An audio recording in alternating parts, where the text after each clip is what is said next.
we believed that Leon and I believed that you, the team, and the rest of the organization needed to be heard more, needed to work together more, not just led or dictated to. And Coach Tibbs was a great coach, brilliant, etc. But we thought that you needed a coach, right, that would pull you together, that would have you play as a team. And although it's not been perfect, right, we believe that together, a joint effort, right, would be better for the team. That would give us a shot, right, at winning a championship, rather than relying on one person's opinion. And that's the team that we have now. We believe that instead of relying on the coach, that you would discipline each other, that you would talk to each other, that you would figure out how to play together with each other, and that was stronger than hearing it through just one voice. We're getting more subtle details of why the Knicks moved off of him, but we're going to elaborate more into it later on. And to come down at the right time. Remember, that was towards the end of the season with a lot of bad losses on that road trip against Houston, Oklahoma City, and the Charlotte Hornets. So we were all feeling it. Was this team really going to go all the way? Because shit looked kind of shaky. The Mike Brown hiring was definitely being questioned. And right here, James Dolan further elaborates very subtly on why they moved off of Tom Thibodeau. What happened after Game 3 against Atlanta Hawks, where it seems like a light bulb went off or a switch was flipped? Because in Game 4, from Game 4 on, in Atlanta, they played differently.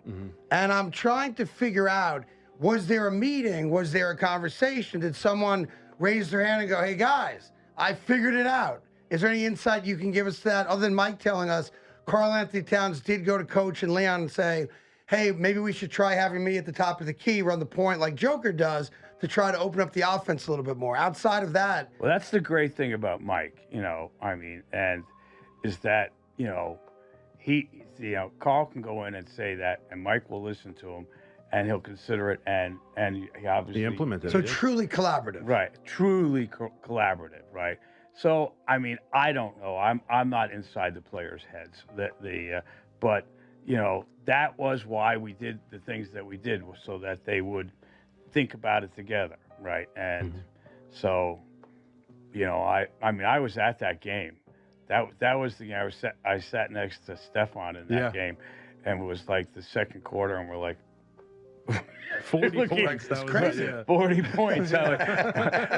Who wins by 40? Right. Who's winning by 40 points in a playoff game? I think there's a word that you can't use on TV or radio. You're like, what the bleep is going on I there? was blown away. And it actually got to be a lot more than 40, then went back down, right? But 2.5 years we've been investing in wellness. I can tell you that our wellness team, right, knows, they do load management.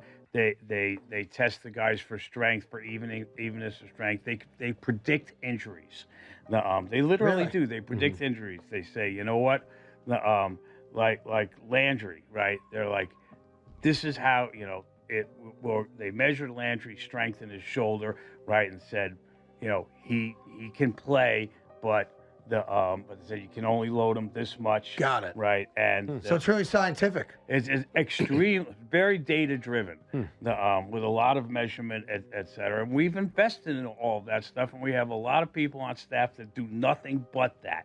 And that's very different. And that actually goes to why we also made the coaching change. Because, Tibbs, to be fair, ran your starters into the ground. Famously. Well, no, it's not that. It's that he did. He used the old style of coaching, and he's a great coach, and he was really good at that. But the old style of coaching is everything comes through me. I make every decision, right, and basically I'm the smartest guy in every room. The room.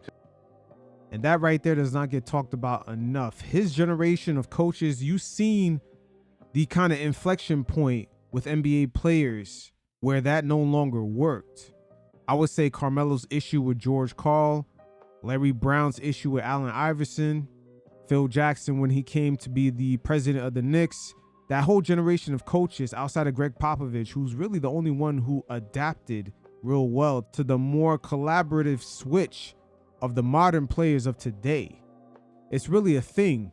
And I've touched base on it in the segment I had with Carmelo Anthony and Shaq, where they talked about some of the clashes with head coaches, and even Shaquille O'Neal mentioning the exact moment when he knew he could actually have more power than the head coach.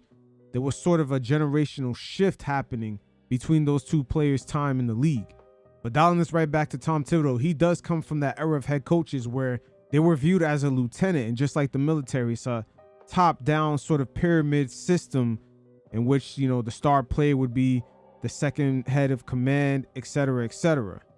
But now in today's modern style, everything is more collaborative. The coach is more on a peer-to-peer level as the players. That's something that Tom Thibodeau's generation of coaches, they're not accustomed to that. Again, I'll link a few segments in the description below because there was quite a few instances of clashes, even Carmelo Anthony talking about his Olympic trials with Amari Stoudemire and LeBron James with Larry Brown. I would say Allen Iverson's issues with Larry Brown was the beginning of the inflection point where stars were kind of viewed from an organizational standpoint of having the same leverage of power as a head coach. But going back to Mike Brown, there were certain parts of the season where we've seen him give kudos to guys like Rick Brunson with certain lineup changes. He definitely fits the more modern style of coaches today. And with Tibbs, most of the times he wasn't the smartest guy in the room. But, you know, we had all these resources and we needed a much more collaborative approach. And Mike, of course, really, witnessed by that whole exchange. What was interesting about Mike Brown? And last but not least, James Dolan also touched base on apologizing to the fan base during the parade for the long championship wait. Once again, not too many billionaire owners actually put themselves in a vulnerable position when they don't really have to. Look, I should have done it earlier. Mm-hmm. You know, I mean, my whole career, the whole time I've been with owning the team, et cetera, I've tried to learn, right? And some of those lessons came pretty hard. Sure. Right. And I wish I was smarter or knew how to do it better, right? But I did finally, I mean, I can't say I've got it all figured out, but we did win a championship. Yes. Can't take it away from you. And, you know, I wished I knew what I know now back then, 25 years ago. I probably would have made a lot of different decisions. But, you know, I mean, I'm sorry it took so long, right? But I'm still here, and I got the knowledge, and we got Leon, and we got this team, and, you know, we won a championship, and now let's go do it again. Let's go do it again. So there you have it, James Dolan, one of the last relics of NBA owners who, you know, deep down inside, they're trying to win. And as this NBA ecosystem enters into, I would say, the streaming era or just the tech/real estate space, we're about to see if the legacy franchises like the Lakers and Celtics and their brand new ownerships actually maintain them same characteristics that we have all known them for, which is winning, because that does come at a cost.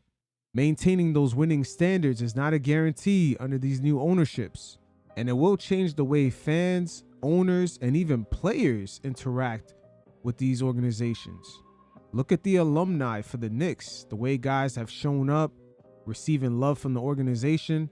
That is rare. A lot of former Laker legends, they don't know what kind of relationship they're going to have with the organization going forward under that new ownership. Those things are not guaranteed, but we'll see how it plays out. We're definitely entering into a brand new landscape.